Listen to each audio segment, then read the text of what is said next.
Genderqueer is the American Library Association's honored Most Challenged Book of 2021. The ALA's banned books list largely serves as a kind of advertisement and advocacy, a free promotion of books that many people find obscene, degrading, decadent, pornographic, and offensive, especially as propaganda aimed at vulnerable children and young adults. Parents are framed as advocates for censorship and are trashed in their wish to control what their children read.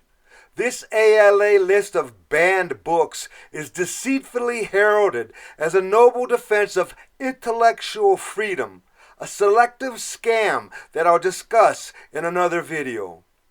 The American Library Association recommends Genderqueer for kids as young as 12, and this graphic novel has received a lot of attention in the war between parents and what libraries have become, socio-political propaganda sites for the woke ideology. The national debate over book censorship is playing out in the Chicago suburbs. Parents and students in Downers Grove last week argued whether the graphic novel Genderqueer should be kept in school libraries. Were broached in Orange County Public Schools last year, where the book Genderqueer was pulled from 3 district high schools. That same book was also banned in Brevard County schools. Note the poignancy here that this TV station felt the need to blur an image from the Genderqueer book when a mother held it up to a school board.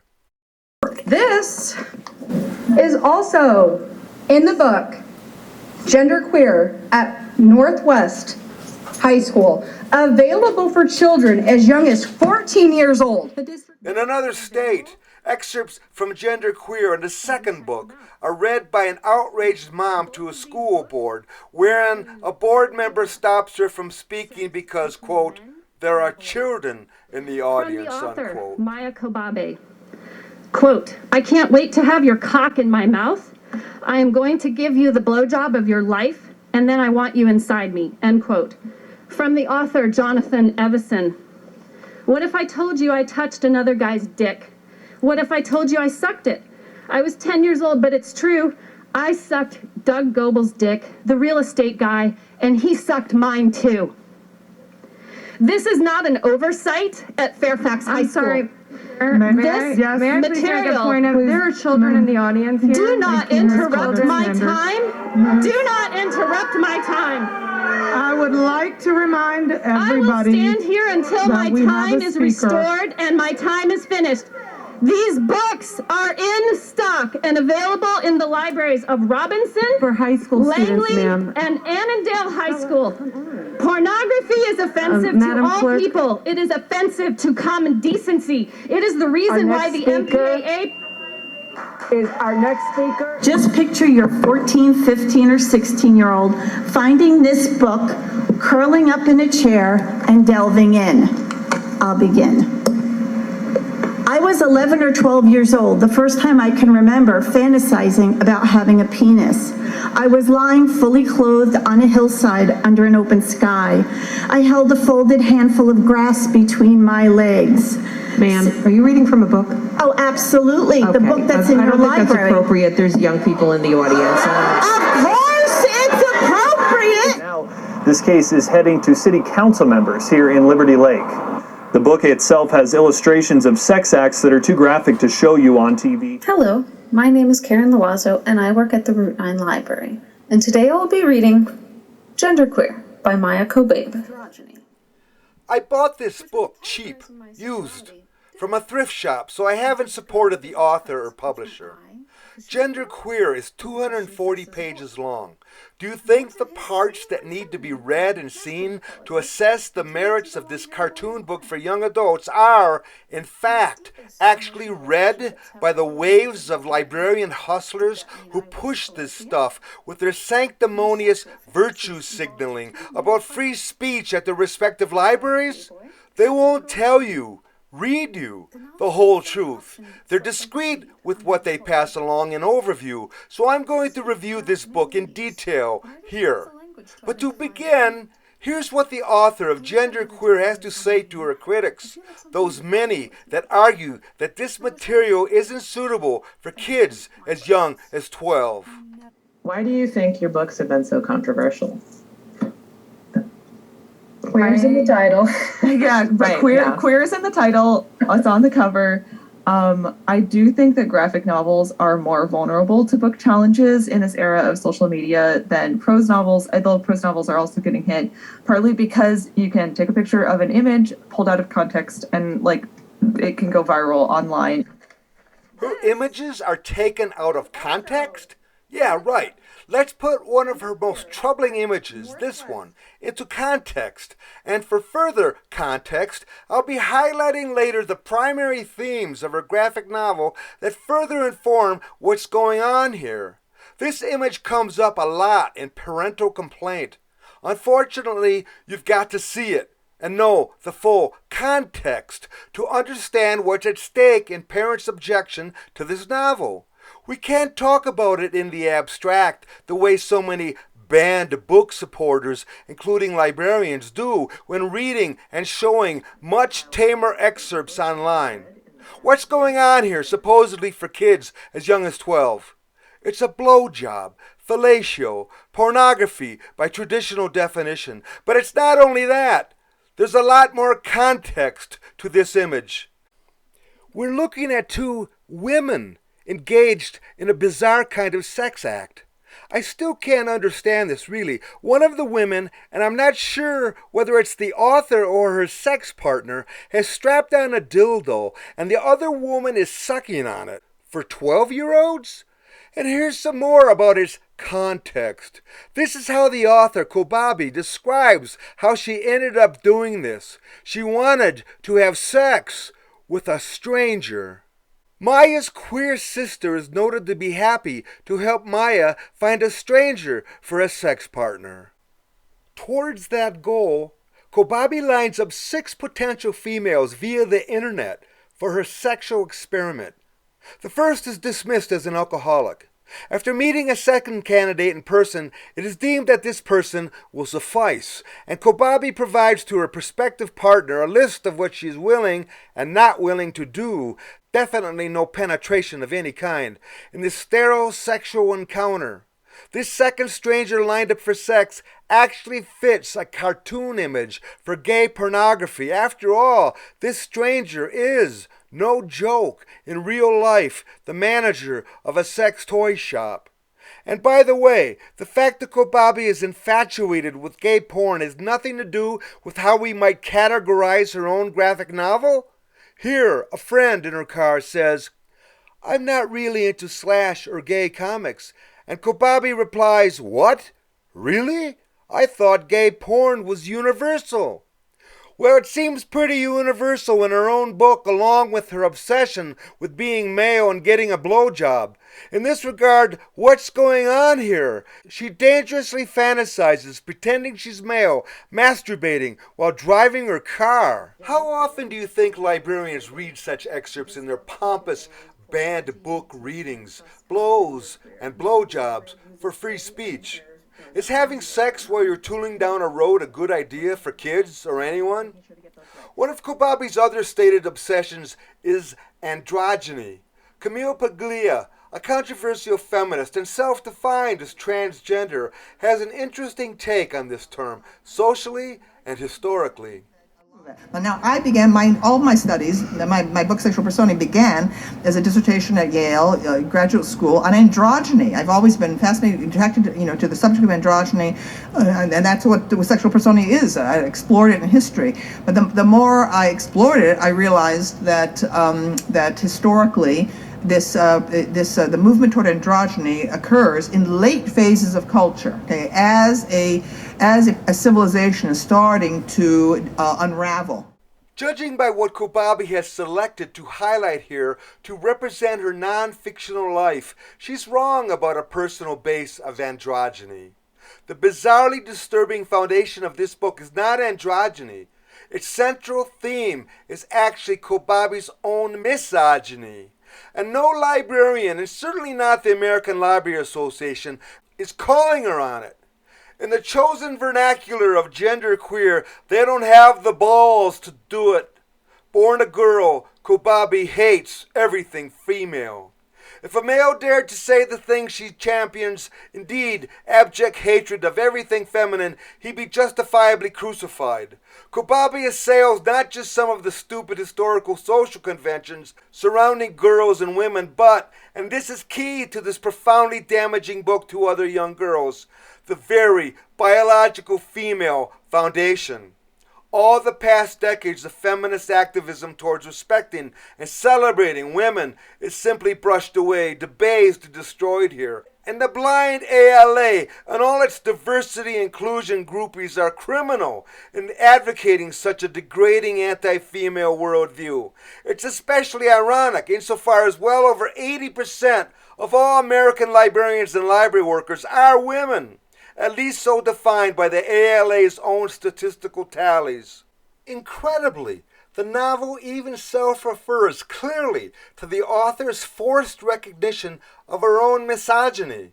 The book's text and illustrations are so geared this direction that it notes that Kobabe's aunt, Aunt Shari, described as a lesbian feminist, after reviewing an early version of this book, reacts to her niece's material by saying this: I have a hard time seeing this trend of FTM trans and genderqueer young people as something other than a kind of misogyny, a deeply internalized hatred of women. The author, troubled at her aunt's reaction to her work, spends a page or so in the book tormenting over this accusation. She manages to dismiss it by citing an imaginary lecture by a real college professor named Patricia Churchland, a woman who has invented an entire field in academia called neurophilosophy. Who knows what the professor's full body of work entails, or what credibility it has? Academia has been polluted for years by left-wing groupthink. But Kobabe distills this teacher's philosophical theories to simply this: a pseudoscientism. Quote, you could have male genitalia and a female brain, unquote. And crucially for Kobabe, vice versa. This, then, is sort of like saying, why do I loathe the female body? Well, it's beyond me. It's innate, like my bone structure, and I'm not responsible for it.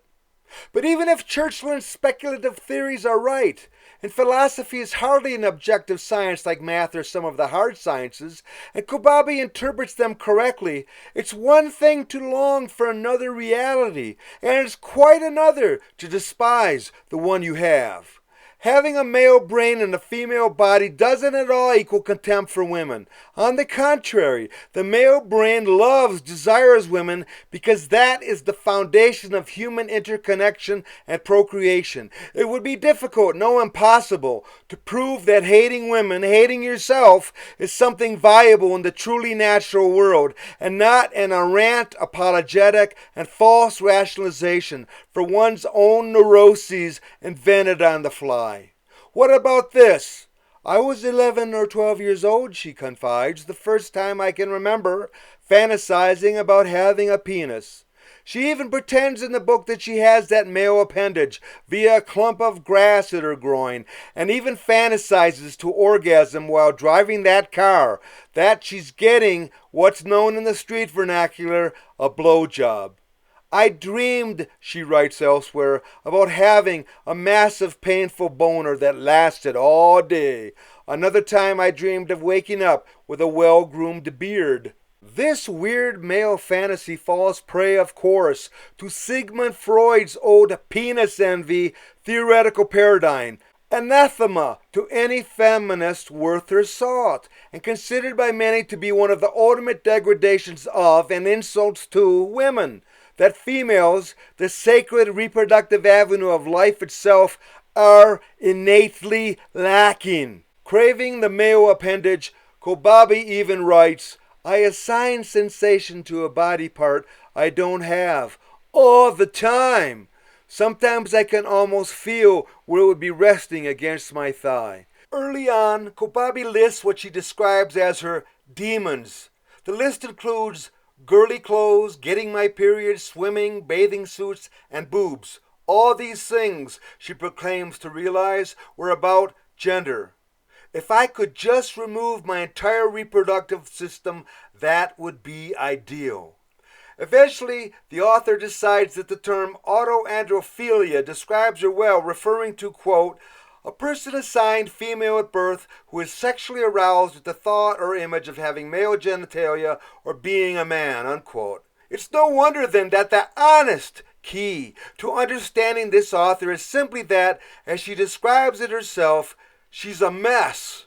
Yet she frames herself in this book also as a pioneer, a mentor, a teacher for other troubled girls, as does the American Library Association and the avalanche of ideologically driven, brainwashed clowns who herald this book as something wonderful in guiding confused kids and teenagers deeper into troubled lunacy. Kobabe even concludes this book by coming out to the students she regularly teaches at a library and burdening them with her personal propagandistic obsessions in classes ostensibly about comic books. And she has the grotesque audacity to advise young girls to take puberty blockers, and the motto there is her queer sister's boyfriend, who is really a woman jabbing herself like a heroin addict with shots of testosterone. Abigail Shrier has written a critical book about this recent transgender craze that all of a sudden has erupted, especially among teenage girls, in the last few years. Schreyer's book was banned in numerous ways, and the American Library Association has not only ignored it, but is active in its censorship. This I'll discuss in another video. Incredibly, this librarian, reading genderqueer online as an act of solidarity with Banned Books Week, works for the Westport Public Library in Connecticut, which made the news for literally banning, refusing to carry Schreyer's book until 46 local residents signed a petition drafted by a biologist who teaches at a college demanding its inclusion. The banned book's double standard here, merely a microcosm of today's library world, is staggering. What else is out there in librarians' war against parents? How about this, where as always the ALA's crusade for free speech is nowhere to be found if you're on the wrong side of today's political and culture divide. It's parents versus the school librarian over some books that are geared toward the LGBTQ community. That high school librarian selected the books in question, and the Roxbury Board of Education approved them. But just before school started, the librarian said she came under attack online by a group of parents. Called me a pornographer and said, look what's happening in Roxbury High School. One of the books in question is called Genderqueer. The parents objected to what they call pornographic images in the book. Roxana has filed a civil lawsuit against the parents, claiming defamation and libel. Her husband is the lawyer handling the case. Here's Schreyer's take on the socio-political implications of this new social contagion, the spread of, for all intents and purposes, an ideological disease. That, thanks in large part to social media, there's been another population that claims to have gender dysphoria. This is a population that never before had gender dysphoria in any significant numbers. In fact, before 2007, there was no extant scientific literature on their having gender dysphoria at all. Teenage girls. But teenage girls are now the leading demographic of those claiming to have gender dysphoria. What's going on? The answer is social contagion. One more instance of teen girls sharing and spreading their pain. There's a long history of peer contagion with this demographic, of course. We know that anorexia and bulimia spread this way. And we know that this demographic, teen girls, is in the midst of the worst mental health crisis on record, with the highest rates of anxiety, self-harm, and clinical depression we've ever seen. We know that the population who tends to fall into social contagions is the same high anxiety, depressive group of girls who struggle socially in adolescence and tend to hate their bodies. Add to that a school environment where you can achieve immediate valorization and popularity by declaring a trans identity, and of course, the delicious temptation to stick it to mom. Add further the great many trans social media influencers who can't wait to convince troubled teen girls that identifying as trans and starting a course of testosterone will cure all of their problems. So our next author is Maia Kobabe. Kobabe's path to understanding gender and sexuality comes into beautiful focus in this graphic memoir, evocatively illustrated with retro colors and clear, simple lines. Maia, what was it like for you to share so intimately about yourself, and what kind of reactions have you gotten from your readers? It was nerve-wracking to share this book, and the response has been overwhelming. And the amount of readers I've had reach out to me online, like the first couple of months it was out, I was getting an email almost every single day mostly from non-binary teenagers or queer teenagers. Like I kind of braced myself for a wave of online hate, and what I got instead was a wave of online love. And that has been just tremendous. Oh, that's really wonderful to hear. There are just so many beautiful images in this book involving natural objects. The whole argument about this novel, Genderqueer, is that it's really no issue for her to feel like she's a male trapped in a woman's body, and it's okay to propagandize her ideas to impressionable, vulnerable young people. By the same token, I have the right to feel something also, and that is this: I feel sorry for her. You don't appreciate my feelings of sorrow and compassion, so what? My feelings are as legitimate as anyone else's, and if you're offended by my feelings, I'm offended by yours. All that's left in this division is a power contest, and the dominant socio-political structure today dictates that not only don't my feelings count for anything, they are phobic in some way and need censorship and ideological cleansing. Kobabe should be free to write anything she wants, and libraries should stock it, the same as anything else, for those who are inclined to devour such rubbish. But to foist it, propagandize it on kids and young adults to push it like ideological pimps by once trusted librarians, and calling resistance to such a celebration of lost neurotic people censorship is ethically bankrupt. I was stunned to find that this genderqueer propaganda was even featured in a conference at the Schulz Museum, a repository created to celebrate the innocence and folk wisdom of the beloved Peanuts cartoon strip. Perhaps Peanuts will soon be rendered as penis to accommodate those who wish to poison everything in their sight in the holy name of tolerance, as weak-kneed bureaucrats cave in worship to them. In the big picture, genderqueer is propaganda for young people towards the destruction of norms and traditional values, a celebration of chaos and confusion, part of the ideological push to transform the socio-political world into chaos. And this may be the most important quote from the genderqueer book about how the author wants the world, including you, whatever your politic, to really define her. Now, I'm often asked, why are the trans activists doing this? Why would a teacher tell her class of kindergartners that only they know their true gender? What could possibly be the justification for telling small boys that they might really be girls and telling small girls that they might really be boys? The biggest hint I got to the answer came from talking to detransitioners. Remember, these are young women who underwent transition and then later regretted it.